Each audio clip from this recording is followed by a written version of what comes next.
The parable of the wise hermit and the seeker.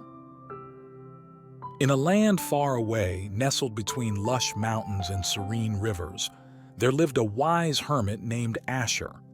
Asher was renowned across the land for his profound wisdom and tranquil demeanor. People from distant villages traveled great distances to seek his guidance. One day, a young seeker named Elias decided to embark on a journey to find Asher. Elias was troubled and restless, always yearning for something more but never knowing what that more was.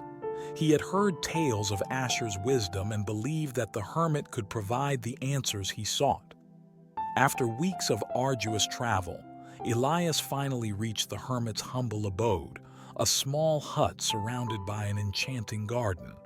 With a mixture of excitement and trepidation, Elias approached Asher, who was sitting under a grand oak tree, meditating. "Wise Asher," Elias began, bowing respectfully, "I have traveled far and wide to seek your wisdom. I am plagued by restlessness and an unquenchable thirst for something I cannot name. Please, help me find peace and purpose." Asher opened his eyes and smiled warmly at the young seeker. "Welcome, Elias.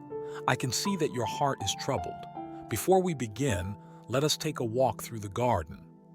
As they strolled through the garden, Asher pointed out various plants and flowers, sharing stories of their origins and the lessons they embodied. After some time, they arrived at a clear, still pond. "Look into the water, Elias," Asher instructed. Elias gazed into the pond and saw his reflection, clear and undistorted. "What do you see?" Asher asked. "I see myself," Elias replied. Asher then picked up a small stone and tossed it into the pond. Ripples spread across the water, distorting Elias's reflection. "And now, what do you see?" "I see a distorted version of myself," Elias responded. "The pond is like your mind," Asher explained. "When it is calm and still, you see yourself clearly. But when it is disturbed, your true self becomes obscured.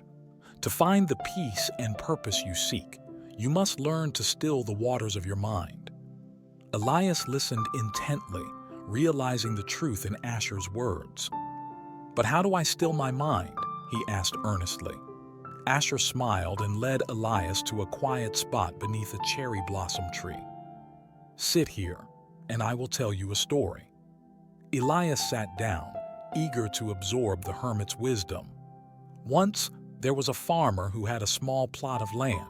He toiled day and night, but no matter how hard he worked, his crops yielded little. Frustrated and desperate, he sought the advice of an old, wise gardener known for his bountiful harvests. The gardener visited the farmer's land and observed his efforts. He then said, "Your soil is rich, and the seeds you plant are good, but you neglect the weeds that choke your crops.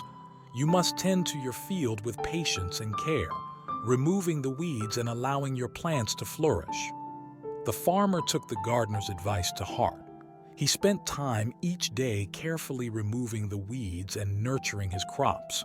In time, his fields became lush and productive, yielding an abundant harvest. Asher looked at Elias with kind eyes. "Your mind is like the farmer's field. To still your mind and find clarity, you must tend to it with patience and care. Meditate daily, focus on your breath, and gently remove the weeds of restless thoughts. In time, your mind will become clear and calm, and you will see your true self and purpose." Elias felt a deep sense of gratitude and understanding. He realized that the answers he sought were within him, waiting to be uncovered through patience and mindfulness.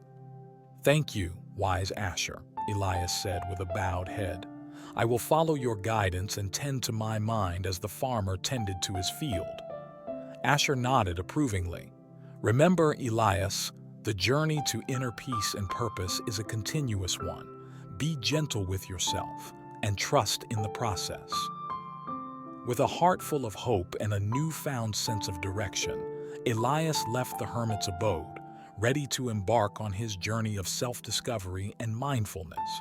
And so, the young seeker began to cultivate a still and clear mind, finding peace and purpose in the quiet moments of his daily practice.